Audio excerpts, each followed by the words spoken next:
Felipe Flores, que es de Seguridad Pública, el ex director de Seguridad Pública de Iguala, fue detenido, cayó la semana pasada y puede ser una pieza clave para las indagatorias sobre el paradero de los 43 desaparecidos de Ayotzinapa. Esto al mismo tiempo que la ONU pone otra vez el tema de derechos humanos en el primer punto de atención, haciendo 14 recomendaciones a México sobre esta materia.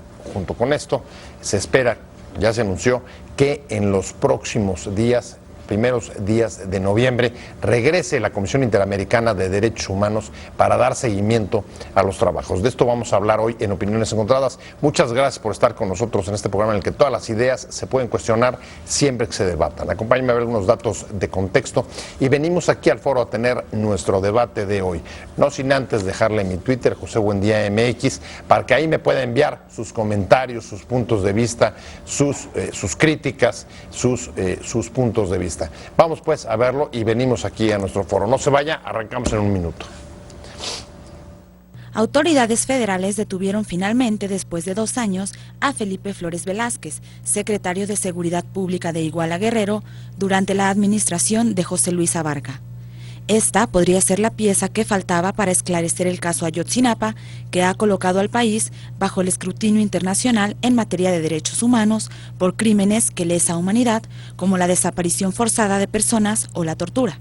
Este hombre, por quien la PGR ofrecía hasta 2.5 millones de pesos por información que llevara a su captura, fue el encargado de contener y entregar a los 43 normalistas que llegaron a Iguala ese 26 de septiembre, justo el día que los jóvenes desaparecieron. En los últimos 2 años, la protesta y demanda de los padres de dar con el paradero de sus hijos no ha mermado. Ahora, este movimiento instaló un plantón indefinido afuera de la Cámara de Diputados en demanda de ser recibidos por legisladores.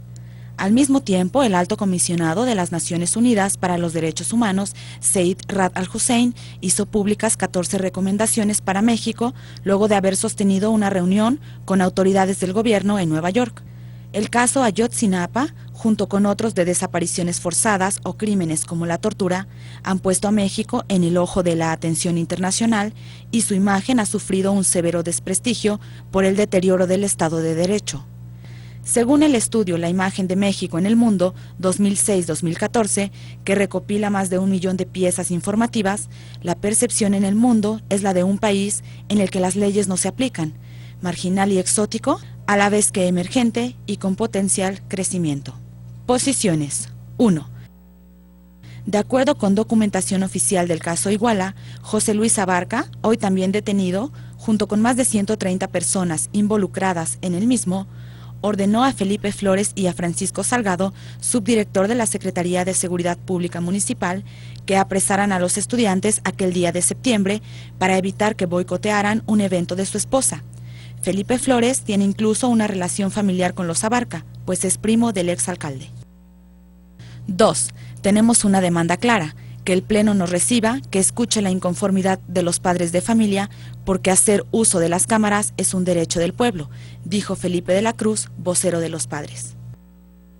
3. Entre las recomendaciones de la ONU sobre derechos humanos, en México destaca adoptar una ley nacional sobre el uso de la fuerza por parte de los funcionarios que vaya acorde a estándares internacionales y se asegure su implementación, una institución nacional forense, autónoma e independiente, el registro de personas privadas de su libertad a través de la adopción de una ley nacional que establezca un registro unificado de todo tipo de detenciones y personas privadas de la libertad. 4. El Gobierno de México reiteró su decisión de colaborar con la Oficina del Alto Comisionado de las Naciones Unidas para los Derechos Humanos a fin de asegurar su pleno respeto no solo en el país, sino en los foros multilaterales competentes. Muchas gracias por estar con nosotros. El tema de los derechos humanos, las desapariciones forzadas, el tema de la investigación de Ayotzinapa vuelve a ponerse en el primer plano después de que, como ya se anunciara, el próximo 9 de noviembre nuevamente vendrá la Comisión Interamericana de Derechos Humanos a exponer el plan de trabajo que hará después de haber llegado a un acuerdo para continuar con sus labores con el gobierno mexicano. Pero al mismo tiempo también hay otras noticias, como la detención de Felipe Flores, el director de Seguridad Pública de Iguala, Iguala, después de 2 años de haber estado evadido y las recomendaciones de la ONU. Y para entrarle a este tema, me da muchísimo gusto que esté conmigo, que hoy me acompañe el coordinador de los diputados del PRD, el diputado Francisco Martínez Neri. Francisco, muchas gracias por estar con nosotros. Buenas tardes, gracias a ti. De verdad, un placer. Por supuesto, muchas gracias también a Araceli Olivos, coordinadora del área de Derecho del Centro PRO. ¿Qué tal? Y muchas gracias, Alfredo González Reyes. Muchas gracias, ¿qué tal? Muchas gracias a los tres. Y si quieres, le entramos de una vez con el tema. Tú traes información fresca de la Cámara de Diputados. Ahí los padres están apostados. Y quizá el primer dato importante de este conflicto es que la movilización de los padres no ha cesado. 2 años ya. Y un mes. Y un mes, y no han bajado ni un minuto, Francisco. Sí, la verdad son padres heroicos. Yo creo que cualquiera de nosotros podía hacer también ese papel, pero realmente verlos yendo de puerta en puerta, buscando inclusive audiencias, es realmente grave. Grave en el sentido de que no siempre hay la atención que debieran. Es decir, 2 años y un mes sin que se aclare una desaparición tan, por su número, tan grande por un lado, y por las intervenciones que hubo en esos hechos también importantes. Bueno, es increíble que a estas alturas no se haya resuelto el problema. A ver, 2 años, un mes y buena parte de esta legislatura la Comisión de Ayotzinapa. Así es. Debe tener por lo menos un año. ¿Qué ha informado la Comisión de Ayotzinapa? ¿Qué resultados ha dejado? Bueno, pues la Comisión sobre los asuntos de Ayotzinapa ha estado básicamente sobre la base de dar seguimiento a las actividades, pero pues al no tenerse mayores informaciones, pues poco puede hacer también. Hay un personaje clave, por lo menos que se presume como clave, y es Felipe Flores, el director de Seguridad Pública de Iguala. También, después de 2 años lo acaban de detener en Iguala. ¿Qué puede aportar? ¿Qué esperan ustedes que han seguido tan de cerca este caso? Bueno, para los padres y madres, sin duda, él es una fuente de información muy relevante para conocer sobre el paradero de los muchachos. Recordar que Felipe Flores había declarado previamente hasta 2 veces frente a la PGR sin que se le detuviera. Y desde luego que su detención ahora es clave, sin embargo, no deja de permanecer o pertenecer más bien al panorama de otras redes y de otros actores que son indispensables para esclarecer los hechos. Y hablamos de la Policía Federal, del Ejército, de la Policía Ministerial Estatal, de policías municipales de otro municipio aledaño a Iguala, como Huitzuco, e investigaciones más allá de las declaraciones. Sí, pero la pregunta es, ¿puede aportar cosas nuevas después de haber tenido ya 2 declaraciones, sí o no? ¿Y cuáles pruebas nuevas? Desde luego que sería fundamental para los padres, es importante que se establezcan condiciones para que él pueda aportar información novedosa. Por ejemplo, que no sea sometido a ninguna especie de coacción o tortura. Recordar que otros de los inculpados fueron documentadas las lesiones que les fueran provocadas luego de su detención y que habrían sido declarados después de haber sido torturados. Varios de entre los 130, ¿no? Así es, más de una decena de personas, documentó el grupo interdisciplinario de expertos independientes. Esa es una condición fundamental para rendir una declaración en libertad. La segunda condición sería para los padres y madres estar presentes en las declaraciones que él realice. La ley lo permite para las víctimas y para ellos es fundamental frente a este caso conocer lo que él tenga que decir, esperando desde luego que aporte información sustanciosa para esclarecer los hechos. Los padres no pierden la esperanza, Alfredo, y por supuesto cuando hay detenciones como estas vuelven a surgir las expectativas. A ver, dime tú tienes expectativas, ¿cómo ves? ¿Crees que esto nuevamente podemos retomar el hilo, el nuevo trabajo de la Comisión Interamericana de Derechos Humanos para llegar a la verdad? No, yo creo que se tienen que seguir haciendo todos y cada uno de los esfuerzos posibles. No hay manera de que los padres, las madres de estos chicos puedan rendirse y creo además que no hay manera de que muchas otras personas y organizaciones de la sociedad civil vamos a seguir, digamos, sin rendirnos, haciendo un llamado para traer toda la información adicional que sea posible. Ahora, claro que puede proveer información nueva, pero hay un tema de legitimidad en todo el proceso y cada elemento nuevo de información, de posible información que se traiga, va a tener que ser tratado no solamente debidamente en términos de derechos de las personas involucradas, pero también en términos de comunicación al público, de comunicación a los actores, a las actoras interesadas, por supuesto a las padres, a los o sea, padres y atención a a las las madres. víctimas. Sí, porque digamos ya no hay mucha credibilidad, digamos, en todo esto, y reconstruir esa credibilidad y esa confianza con esta nueva pieza de información es fundamental para que no sea una decepción más, una razón más para seguir dudando de nuestra capacidad en la procuración de justicia. Quizá una de las cuestiones que hay consenso muy amplio, Francisco, es en la atención a las víctimas. Quizá los mayores déficits reconocidos desde el presidente hasta la última organización que estaba metida en esta es las víctimas no han sido atendidas como tenían que haber sido, mientras se está, digamos, renovando la Comisión Nacional. ¿Dónde ven los principales déficits? ¿Por qué en un caso de lesa humanidad como la desaparición forzada, no solamente de Ayotzinapa, sino de muchos otros casos documentados en el país, la atención a víctima ha sido tan deficiente, y lo estamos viendo, son de los principales reclamos de los padres? Yo he llegado a concluir que hay algo muy fuerte detrás de todo esto. Es decir, hay un conjunto, o un culpable o un conjunto de culpables que tienen un peso muy grande en el país, en términos políticos o en términos económicos. O sea, vinculación crimen-poder. Una vinculación crimen-poder que no está permitiendo que a 2 años y 1 mes se haya resuelto un problema que en otros lugares se habría resuelto en, no sé, en 15 días, en 20 días. En Estados Unidos hace algunos días han ocurrido algunos acontecimientos que son rápidamente investigados. Bueno, aquí yo creo que ese déficit de atención tiene mucho que ver con los intereses que existen detrás del caso. Cuando hay algo que no se quiere dar a conocer, o que no se quiere investigar, no se quiere profundizar, es precisamente porque es algo tiene una cuestión muy fuerte, o sea, una dosis muy fuerte, una oscuridad muy fuerte. ¿La oscuridad es, digamos, ahora sí que una especie de prueba de confesión? Sí, definitivamente. Yo creo que hay algo terrible que al fin de cuentas va a salir, así como han salido muchas cosas. Sabemos algo, y en el PRD particularmente, la vinculación que hubo del alcalde perredista con grupos del crimen organizado. Eso está bastante documentado, incluso el propio informe del GIEI lo reconoció. Tú lo que estarías señalando es que es mucho mayor, o van a otros niveles estatales, federales, ¿hasta dónde te imaginas que llega la trama? Sin duda, yo creo que está en los grandes círculos de poder. Los grandes círculos de poder están relacionados con el crimen organizado. De otra manera, no te explicarías tú cómo el crimen organizado ha crecido tanto y tiene tanta fuerza en el país. Para que tenga una organización de ese tipo, una fuerza de ese tamaño, es necesariamente porque hay una vinculación con las redes de poder de mucha altitud que le permiten sobrevivir.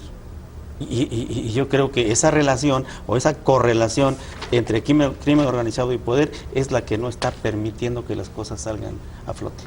Araceli, si estás de acuerdo o no con esta afirmación, y si estás de acuerdo, ¿cuáles son los hilos que ustedes han visto? Sí, yo ¿Por diría dónde que le han jalado o por dónde se puede jalar? sabemos incluso más en relación con los actores, es decir, el GIEI dejó muy claramente establecido que no era posible tener escenarios de ataques a los estudiantes simultáneos en las mismas horas, en lugares, en puntos distintos, en Iguala, sin una coordinación muy especializada de varias fuerzas de seguridad que incluyen al Ejército, a la Policía Federal, a la Policía Estatal y desde luego policías municipales.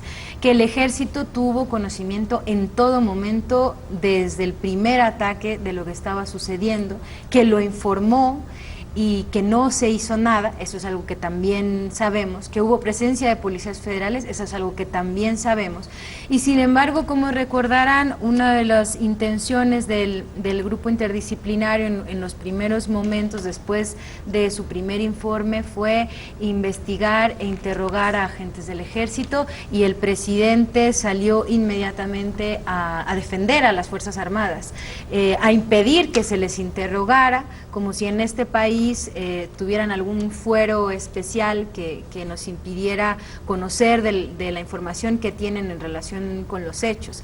Y sabemos más aún, es decir, el GIEI dejó muy claramente establecidas redes de telefonía celular, por ejemplo, que debían indagarse claramente, puntos de búsqueda que debían de identificarse y en los que debería de buscarse, como decía, actores relevantes, y la investigación interna que incluía al entonces encargado de la Agencia de Investigación Criminal, Acerón, que finalmente fue removido solo para colocarlo en el secretariado. En la Comisión Nacional de Seguridad, bajo el mando directo del presidente de la República, a pesar de que fueron uno de los principales señalados de, digamos, pues alterar pruebas, no diligenciarlas adecuadamente, incluso violar derechos del detenido. Y el GIEI dijo, hay que investigar, hay que hacer una investigación interna, los padres y madres lo exigieron con mucho ahínco, no hay al día de hoy resultados de esa investigación, salvo un funcionario ya protegido por el presidente, y esa ha sido la respuesta del Estado. La PGR también ha dicho más líneas de investigación. Sí. ¿Cómo ves tú, Alfredo? O sea, digamos que un poco la pregunta empieza a ser ¿hasta dónde si hay, como dice Francisco Martínez Neri, la necesidad digamos, de mantener contenida la información? ¿Hasta dónde puede mantenerse contenida? ¿O hasta dónde va a ser difícil ir más allá? Mira, yo creo que es una pregunta muy relevante y en términos de lo que ya expresan Francisco y Araceli.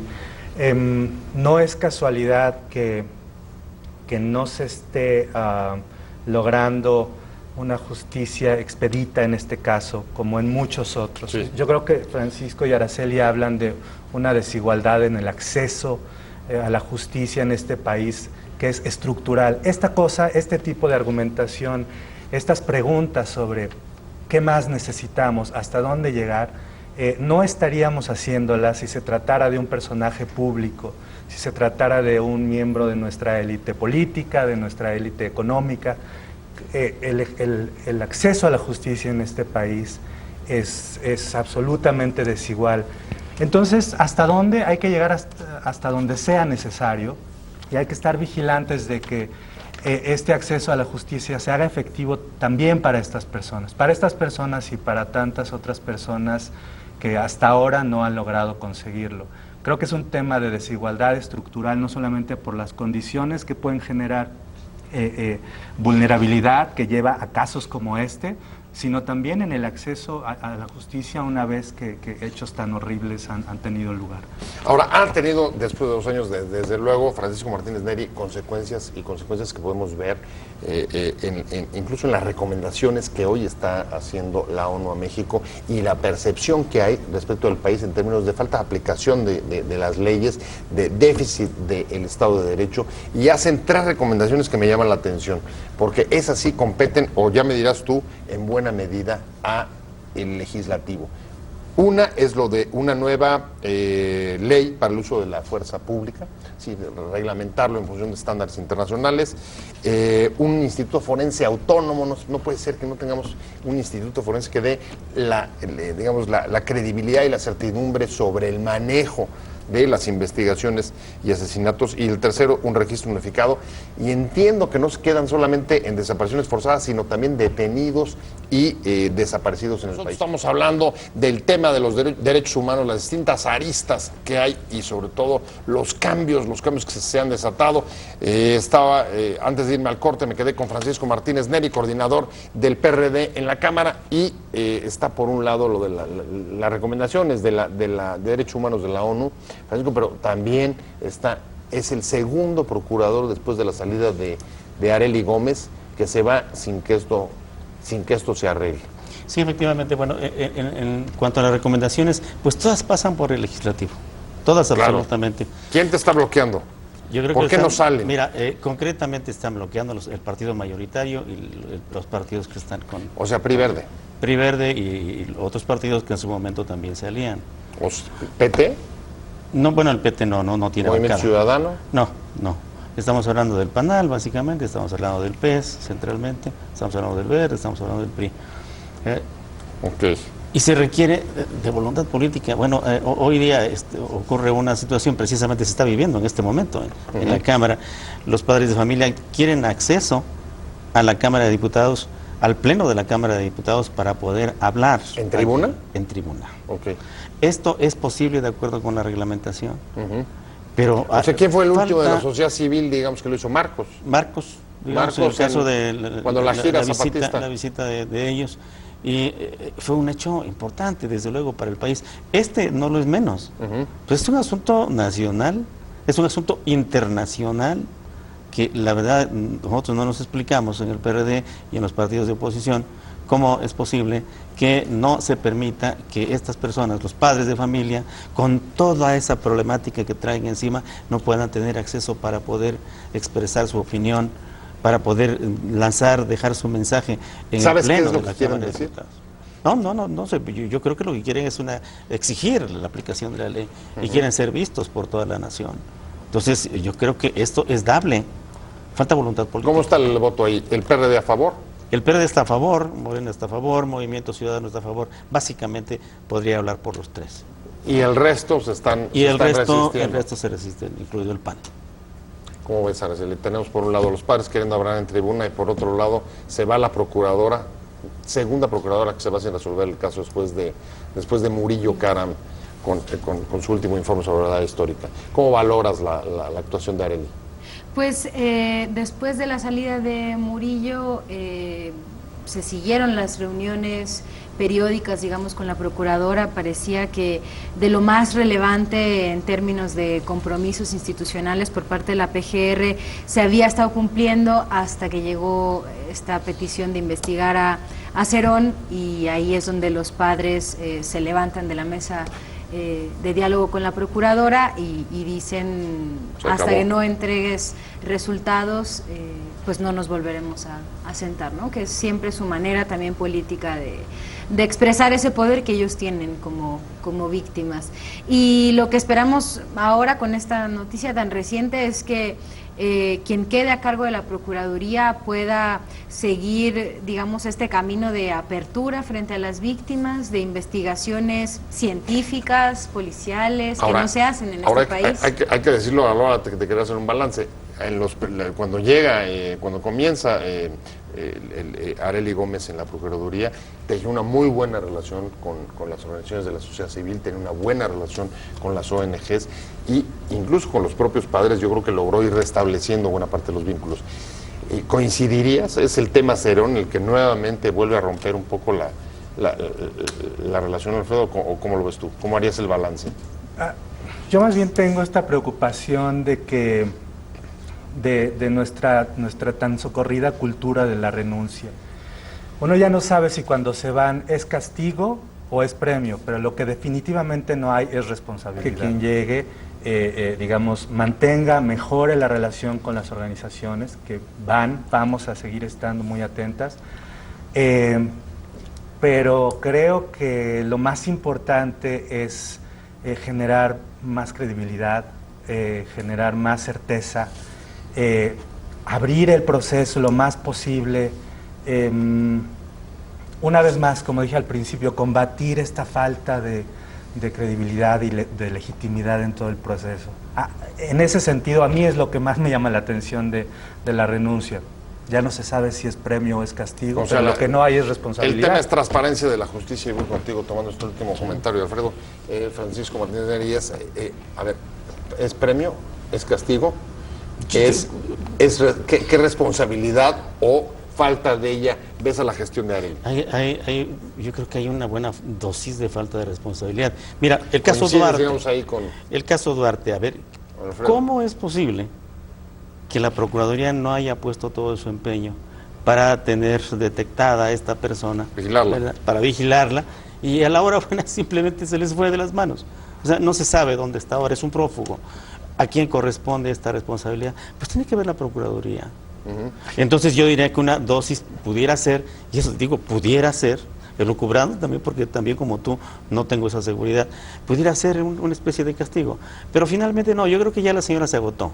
se agotó, no le sirve ya el sistema, se va a otro espacio, un espacio menor, por cierto, de Secretaría de Función Pública, y hay que traer a otra persona para que sustituya y refresque un poco las cosas. Menor relativamente, porque ahí está, ese es uno de los corazones del nuevo sistema nacional, claro, de la lucha contra la corrupción. Sí, y con pocas funciones realmente, o sea, es una especie de agencia que no tiene mayor posibilidad ni mayor dentadura para poder actuar. O sea, lo sientes como un cambio de refresco, por decirlo, yo creo que sí, por decirlo en términos refresco futbolísticos. Definitivamente. Tengo que hacer un corte comercial rapidísimo. Venimos a la recta final sobre qué esperar de los próximos días, sobre todo de la nueva visita de la Comisión Interamericana de Derechos Humanos. ¿Qué novedades vienen para el caso Ayotzinapa y en general para los derechos humanos en el país? Araceli, ¿cómo ves la visita de la CID? Pues absolutamente relevante para el seguimiento a las recomendaciones que dejó el GIEI en sus 2 informes. Viene el mecanismo de seguimiento que estará integrado por el presidente de la Comisión Interamericana, James Cavallaro, el relator para México, Gil Botero, y el secretario ejecutivo, Paulo Abrao, con un equipo de expertos de la Secretaría Ejecutiva de la Comisión Interamericana. Estarán aquí del 9 al 12 de noviembre y expondrán públicamente su plan de trabajo. Se reunirán con actores claves, incluidos desde luego estudiantes de la Normal, los padres y madres de los 43. Y ahora pueden hablar con Felipe Flores. Exactamente. La intención es dar seguimiento a las recomendaciones, sobre todo, es decir, no iniciarán una nueva documentación sobre el caso, sino que es precisamente llegar a arrancar sobre lo que ya se ha trabajado en el periodo del GIEI. A ver, sí dar seguimiento, pero van a llegar con un nuevo procurador, presumiblemente Raúl Cervantes, el senador Cervantes. Van a llegar pues con algunos nuevos actores como Felipe Flores, y van a llegar pues con la promesa de abrir nuevas líneas de investigación. O sea, después de 2 años, uno más bien lo que se siente es que no veo demasiado nuevo bajo el sol para dar seguimiento. Bueno, mira, el pesimismo se entiende perfectamente. Esto ha sido un desastre, pero yo espero que, digamos, los actores involucrados del Estado mexicano lo tomen como una oportunidad. Una oportunidad de, una vez más, de regenerar esa falta de legitimidad, esa falta de credibilidad tan grande que de verdad cada día que pasa se vuelve más impresionante. Creo que es una gran oportunidad y ojalá que alguien en el Poder Ejecutivo y en otros órganos del Estado mexicano se ponga las pilas para aprovecharla. Yo creo que esta es una oportunidad de oro, precisamente por estos relevos. Puede haber una nueva disposición de asumir responsabilidad, de explorar caminos que no se han explorado. En fin, yo lo veo más con oportunidad, ojalá que así se tome. Francisco Martínez Neri, ¿crees que es una nueva oportunidad? Y si crees que es una nueva oportunidad, ¿quién y cómo crees que la puede aprovechar? Bueno, yo creo que sí es una nueva oportunidad, pero con mucho pesar yo te diría que no creo mucho en que las cosas puedan avanzar. Han pasado 2 años. Ese asunto debe haber quedado resuelto, no sé, en medio año. Han pasado 2 años. ¿Por qué han dejado pasar tanto tiempo? Y vuelvo a mi reflexión original, porque seguro que hay cosas muy tenebrosas allí que no se quieren dar a conocer. Entonces, la verdad es que yo sí quisiera creer que las cosas pueden tomar vuelcos importantes, cambios importantes, pero un poco la experiencia de todo lo que hemos vivido, no solamente en el caso de Ayotzinapa, otros casos más. Lo que hemos vivido en el país me lleva a pensar que debemos tener pues también nuestras precauciones sobre el particular y que seguramente no tenemos mucho que esperar. Araceli, tú has estado muy cerca de las víctimas, muy cerca de la investigación del caso, entre, digamos, el optimismo y más bien el pesimismo. ¿Dónde te ubicas tú? Pues más bien nosotros tenemos la firme convicción de que esto no puede no mejorar, ¿no? Es decir, tiene que ser una exigencia no puede estar perpetua. Peor, ¿o cómo? Tiene que estar mejor. Es decir, tiene que mejorar, tiene que haber un resultado en las recomendaciones que dejó el GIEI en términos de búsqueda, de telefonía, de identificación de redes de poder criminales, pero también con el poder político, público. Y desde luego decir que la asistencia técnica internacional en este caso, como en muchos otros, ha sido lo que ha hecho la diferencia para acercarnos más a la verdad. Y no ha avanzado, sobre todo porque mucho tiempo y mucho esfuerzo se invirtió en desmentir la verdad histórica, ¿no? Y con un Estado que intenta imponer una verdad sin una base científica, es difícil después retrotraernos a ese momento de los 2 años, hace 2 años, y pretender iniciar de cero. Sin embargo, hay ya un camino trazado que se puede seguir y que puede acercarnos a saber exactamente qué es lo que ocurrió el 26 de septiembre de hace 2 años. Si es una oportunidad, ¿cuáles señales tú esperarías? Digamos, las próximas, las más relevantes. Bueno, yo esperaría... ¿El nombramiento del nuevo procurador? Sí, claro. Tendría que ser... ¿Cómo ves a Cervantes? Mira... Raúl Cervantes, ex jurídico del PRI, ¿no? Sí. Mira, sea quien sea, tiene que dar una señal muy clara no solamente a los padres de los muchachos, sino a la ciudadanía en general. No importa cómo se llame, pero tiene una consigna fuerte, que es mandar una señal de transparencia y de voluntad política, como ya decía antes Francisco. Sin eso, pues sí, se entiende mucho mejor el pesimismo. Tiene que ser así, tiene que ser una señal muy, muy clara. A ver si podemos. Voy cerrando, Francisco Martínez Neri. A ver, si es Raúl Cervantes, ¿cómo ves esa señal? Y 2, sea quien sea, como dice Alfredo, ¿cuáles son las señales que te permitirán, digamos, a ti recuperar un poco de optimismo? Yo creo que el pueblo de México merece conocer la verdad. Este es un asunto de un pueblo, de todo un pueblo. Y creo más que nada en la presión internacional. Me parece que va a jugar un papel importantísimo nuevamente, y que en tercer lugar habría que colocar a los propios servidores públicos que hoy entran al quite, digamos, en este momento a la atención del problema. Yo esperaría que hagan su papel, que sean diligentes, y que en breve podamos tener un viraje importante que nos permita conocer que ya se encamina el asunto hacia su solución definitiva. Porque hasta ahora, digamos que sí ha habido, sin duda, presión o atención o seguimiento internacional, pero no me quedan tan claras las consecuencias. Ahí tienes varias de las leyes, por ejemplo, atoradas, como la de desaparición o tortura, y tienes también las nuevas recomendaciones de la ONU. Sí, ha sido una constante, es decir, vivimos en un sistema que no quiere abolir la tortura, es parte de su forma de expresión.